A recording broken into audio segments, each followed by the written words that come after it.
Ouais, salut les gars. Ouais, je fais ce live, il est 3h47 du matin chez moi. Pourquoi? Parce que je ne dors pas, vous savez, moi je dors très peu, je suis un veilleur. Mais Israël est en train de prendre son karma. Ça fait longtemps que j'ai dit, à force de déglinguer des innocents, de se réjouir de leur mort, de prendre des transats pour regarder Gaza se faire détruire, d'applaudir ce genre de choses, automatiquement un jour le karma tombera. Et le karma commence à tomber. Beaucoup d'Israéliens aujourd'hui perdent leurs proches de bombardements. Alors figurez-vous que aujourd'hui le directeur du Mossad, David Barnea, a été tué. Le directeur du Mossad, vous entendez bien. Figurez-vous que le frère de Netanyahou aurait été tué, parce que la maison de Netanyahou a été bombardée, son frère était dedans. On ne sait pas où est Netanyahou pour le moment.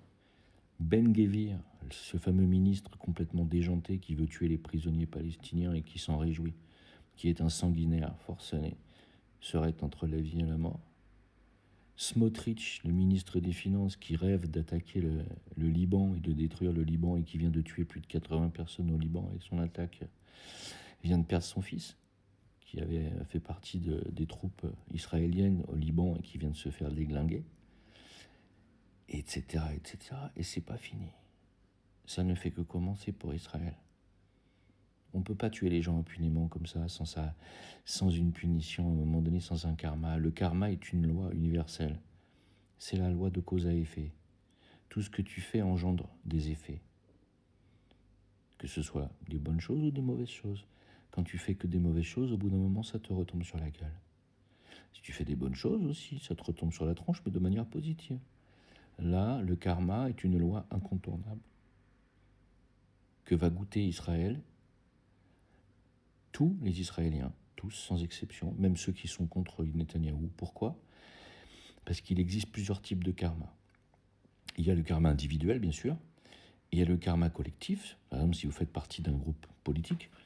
Il y a le karma national, donc tous les Israéliens sont concernés par ce que fait Israël dans le monde. Et il y a le karma racial, qui concerne justement tous les juifs du monde.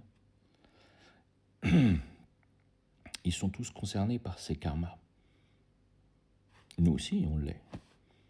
Mais nous, on ne tue pas les innocents, vous voyez. Ils ont encore bombardé Gaza hier soir, encore avant-hier soir, ils ont encore tué des pauvres gens. Ils ont tué des pauvres Libanais qui n'avaient rien demandé, qui ont dû quitter leur maison, qui n'ont plus de maison, etc. Et j'en passe. Hein. Bien sûr, ils bombardent l'Iran en faisant des centaines de morts. Vous croyez que ça va finir bien? Ça ne peut pas finir bien. Et comme l'Iran est en train de prendre le dessus, ça va finir encore plus mal. Parce que Israël n'est pas le genre à s'avouer vaincu. Et Israël a la bombe atomique. Oui, je sais, c'est pas officiel, parce qu'ils l'ont acquise illégalement il y a longtemps. Du coup, ils font pas partie des accords sur l'énergie atomique, sur les bombes, sur les armes atomiques, parce qu'ils sont pas censés l'avoir. Sauf qu'ils l'ont. Ils l'ont et ils vont pas tarder, à mon avis, à l'utiliser sur l'Iran. Parce qu'ils sont en train de se faire démonter. Vous avez les images de l'aéroport Ben Gurion à Tel Aviv, où tous les Israéliens se barrent. Ils se barrent, ils rentrent en France, ils rentrent en Europe, ils rentrent dans leur pays d'origine. C'est fini la terre promise, elle n'est plus promise à personne. C'est un idéal qui s'écroule. Ça ne peut pas durer.